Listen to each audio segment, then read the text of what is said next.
Viewers আসসালামু আলাইকুম। বিডিএনএস বাংলা নিউজে আপনাকে স্বাগত জানাচ্ছি। শুরুতেই থাকছে আজকের গুরুত্বপূর্ণ সংবাদ শিরোনাম, পরে থাকবে এই নিয়ে বিস্তারিত সংবাদ। কঠোর লকডাউনেও দীর্ঘ যানজট। আরও জানাবো ভারতের সব রেকর্ড চুরমার, একদিনে আক্রান্ত 2 লাখ। আরও জানাবো বিশ্ব জুড়ে 24 ঘন্টায় করোনায় মৃত 13,500, আক্রান্ত 8 লাখ। আরও থাকছে আমেরিকাকে আগুন নিয়ে না খেলার সতর্কতা দিল চীন। আরও জানাবো বাংলা নববর্ষের শুভেচ্ছা জানালেন বাইডেন। এবং সবশেষ জানাবো বয়ে ঘরে ঢুকে যাওয়ার লোক আমি নই, বললেন মমতা। এতক্ষণ শুনছিলেন সংবাদ শিরোনাম, এবার দেখুন এ নিয়ে বিস্তারিত সংবাদ। আর প্রতি ঘন্টার আপডেট নিউজ পেতে আমাদের চ্যানেলটি সাবস্ক্রাইব করে পাশে থাকা বেল বাটনটি বাজিয়ে দিন। আর পুরো নিউজটি দেখতে অবশ্যই ভিডিওটি শেষ পর্যন্ত দেখুন। এদিকে করোনা সংক্রমণ ঠেকাতে বুধবার থেকে সরকার ঘোষিত কঠোর লকডাউন চলছে সারা দেশে। লকডাউনের প্রথম দিন রাজধানীর সড়ক ফাঁকা থাকলেও দ্বিতীয় দিন সকাল থেকে যানবাহনের আধিক্য দেখা গেছে। লকডাউন চলাকালীন অতি জরুরি প্রয়োজন না হলে বাইরে বের হওয়া রয়েছে নিষেধাজ্ঞা। বাইরে বের হতে হলে লাগবে পুলিশের মুভমেন্ট পাস। মানুষের চলাচল কমাতে রয়েছে পুলিশের তৎপরতাও। প্রথম দিনের মতোই দ্বিতীয় দিনেও রাজধানীর মোড়ে মোড়ে পুলিশের তল্লাশি চৌকি চোখে পড়েছে। তবে এদিন সড়কে যানবাহনের চাপে যানজট লক্ষ্য করা গেছে। সকাল 9টার দিকে দেখা যায় খিলক্ষেত বনানী এয়ারপোর্ট রোডে প্রায় 1.5 কিলোমিটার জুড়ে ট্রাক, বাস, প্রাইভেট কারের দীর্ঘ সারি।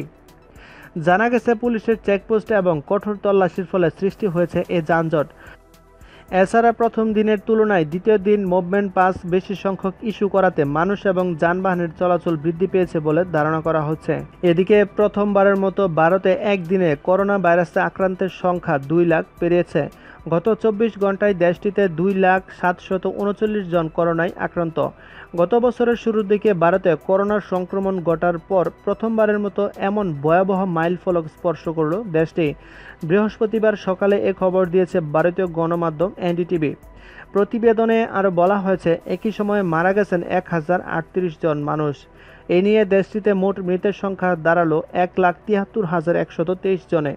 ভারতে এখন পর্যন্ত মোট আক্রান্ত হয়েছে 1,40,00,000-এরও বেশি মানুষ। টানা পঞ্চম দিনের মতো দেশটিতে 24 ঘন্টায় 1.5 লাখেরও বেশি করোনা রোগী পাওয়া গেল। সবচেয়ে ক্ষতিগ্রস্ত মহারাষ্ট্র রাজ্য এবং এর রাজধানী মুম্বাইয়ে রেস্তোরাঁ বন্ধ রয়েছে এবং 5 জনের বেশি লোকের সমাবেশ নিষিদ্ধ করা হয়েছে। রাজ্যটিতে নতুন রোগী পাওয়া গেছে 58,952 জন এবং নতুন করে মারা গেছেন 278 জন। এদিকে গত 24 ঘন্টায় সারা বিশ্বে করোনায় আক্রান্ত হয়ে মারা গেছেন আরও 13,532 জন মানুষ।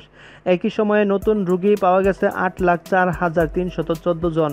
বৃহস্পতিবার সকাল 9:30টায় আন্তর্জাতিক করোনা আপডেটের ওয়েবসাইটে ওয়ার্ল্ডমিটার থেকে সব তথ্য জানা গেছে। এতে জানানো হয়েছে সারা বিশ্বে এখন পর্যন্ত করোনা রোগী শনাক্ত হয়েছে 13,88,38,522 জন। মৃত্যু হয়েছে 29,85,639 জনের। আর সুস্থ হয়েছেন 11,16,17,592 জন। ওয়েবসাইটটি থেকে আরও জানা গেছে বিশ্বে করোনা ভাইরাস আক্রান্ত হয়েছে সবচেয়ে বেশি মৃত্যু হয়েছে যুক্তরাষ্ট্রে। দেশটিতে এখন পর্যন্ত করোনায় মৃত্যু হয়েছে 5,78,092 জনে। শনাক্ত হয়েছে 3,21,49,223 জন। আর করোনা থেকে সুস্থ হয়েছেন 2,46,96,161 জন। যুক্তরাষ্ট্রের পর করোনায় সবচেয়ে ক্ষতিগ্রস্ত দেশ হচ্ছে ভারত। এশিয়ার মধ্যে ভারত করোনা ভাইরাসে বেশি বিপর্যস্ত।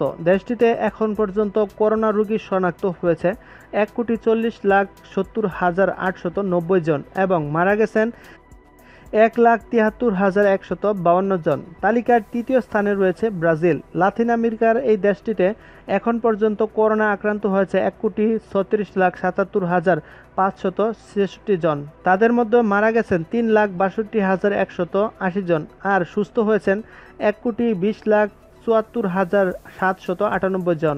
এদিকে তাইওয়ানের সঙ্গে সম্পর্ক জোরদারের মার্কিন পদক্ষেপের সমালোচনা করে ওয়াশিংটনকে এক সতর্ক বার্তা দিয়েছে চীনের পররাষ্ট্র মন্ত্রণালয়ের মুখপাত্র জাও লিজিয়ান। তিনি বলেছেন, দয়া করে আগুন নিয়ে খেলবেন না। একই সঙ্গে চীন নীতি মেনে চলতেও আমেরিকার প্রতি আহ্বান জানিয়েছেন বেইজিং। বার্তা সংস্থা রয়টার্সের বরাতে জানা যায়, চীনা মুখপাত্র বলেছেন, যুক্তরাষ্ট্র ও তাইওয়ানের মধ্যে কর্মকর্তা পর্যায়ে সব ধরনের যোগাযোগ বন্ধ করতে হবে এবং যুক্তরাষ্ট্র যেন তাইওয়ানের স্বাধীনতা বিনিয়োগকামীদের ভুল বার্তা দিয়ে ক্ষতিকর প্রভাব সৃষ্টি না করতে পারে। এছাড়াও চীন যুক্তরাষ্ট্র সম্পর্ক ও তাইওয়ান প্রণালীর আশেপাশে শান্তি ও স্থিতিশীলতা ক্ষতিগ্রস্ত না করতে ওয়াশিংটনের প্রতি অনুরোধ করেছেন চীনা মুখপাত্র। শুক্রবার তাইওয়ান বিষয়ক নতুন এক নির্দেশনা জারি করা হয়েছে বাইডেনের প্রশাসন। এই নির্দেশনায় মার্কিন কর্মকর্তাদের সঙ্গে তাইওয়ানের কর্মকর্তাদের সাক্ষাতের ক্ষেত্রে থাকা কিছু বিধিনিষেধ উঠিয়ে দেওয়া হয়েছিল। এই নির্দেশনা জারির পরপরই এমন সতর্ক বার্তা দিল চীন।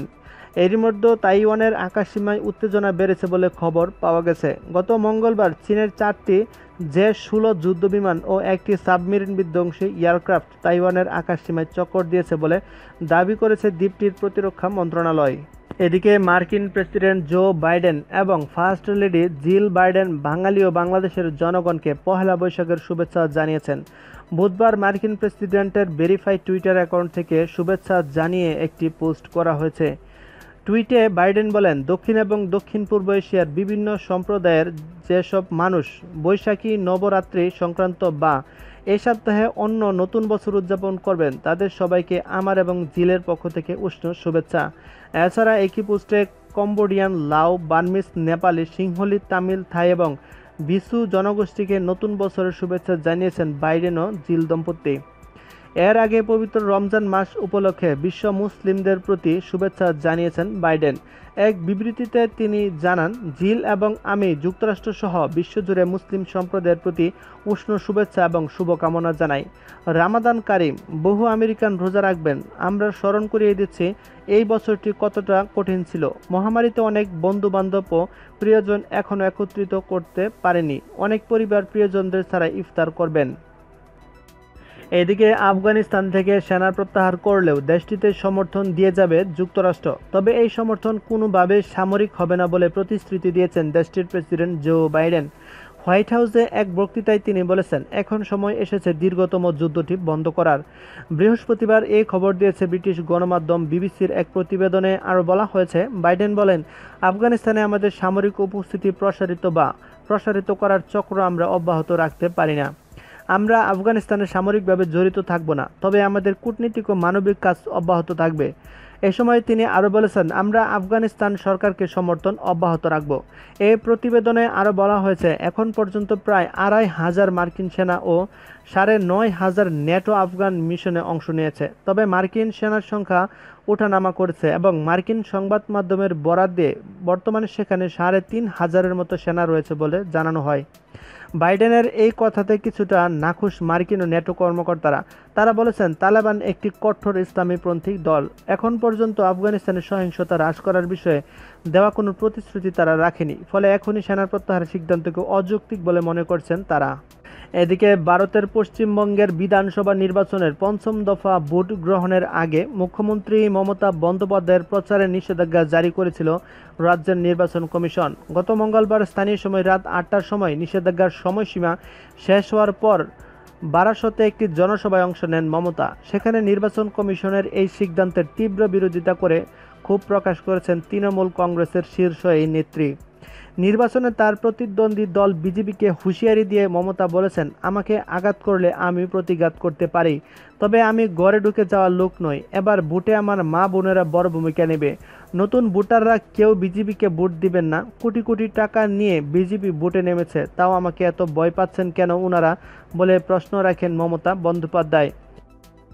তিনি আরও বলেছেন, একদিকে বিজেপির নেতারা প্রচার করে যাচ্ছে, অথচ আমি কেন পারবো না? এই বিচারের ভার আপনাদেরই উপরে ছেড়ে দিলাম বলে উল্লেখ করেছেন মমতা। আমাকে আটকানোর চেষ্টা চলছে। দিল্লি থেকে শুরু করে সব এজেন্সি দিয়ে আমাকে কি করে ঠেকিয়ে রাখা যায় সেটার অশুভ প্রয়াস চলছে, তবে বাংলাকে গুজরাট করতে দিব না বলে উল্লেখ করেছেন মমতা। এদিকে গোটা বিশ্বে দাপট দেখাচ্ছে করোনা ভাইরাস। করোনার মতো মারণ ভাইরাসের লাগাম টানতে বিভিন্ন দেশে নানা সতর্কতা অবলম্বন করা হয়েছে। ইতিমধ্যেই বড়সড় আশঙ্কার কথা জানিয়েছে বিশ্ব স্বাস্থ্য সংস্থার প্রধান ডাক্তার টেড্রোস আধানম। তার দাবি, বর্তমানে যা পরিস্থিতি তাতে এত সহজে করোনা থেকে মুক্তি বিশ্ববাসীর পক্ষে সম্ভব নয়। সম্প্রতি বিশ্ব স্বাস্থ্য সংস্থা দাবি করেছে, সঠিকভাবে করোনার বিধিনিষেধ মেনে চললে করোনাকে নিয়ন্ত্রণে আনা যেতে পারে। বিশ্ব স্বাস্থ্য সংস্থা সম্প্রতি 10টি বিষয়ের উপর জোর দিয়েছেন। সেগুলো মেনে চললে শুধু করোনার সংক্রমণ হ্রাস টানা যাবে তা নয়, আপনি একটা স্বাস্থ্যকর জীবন পাবেন বলে উল্লেখ করেছেন তিনি।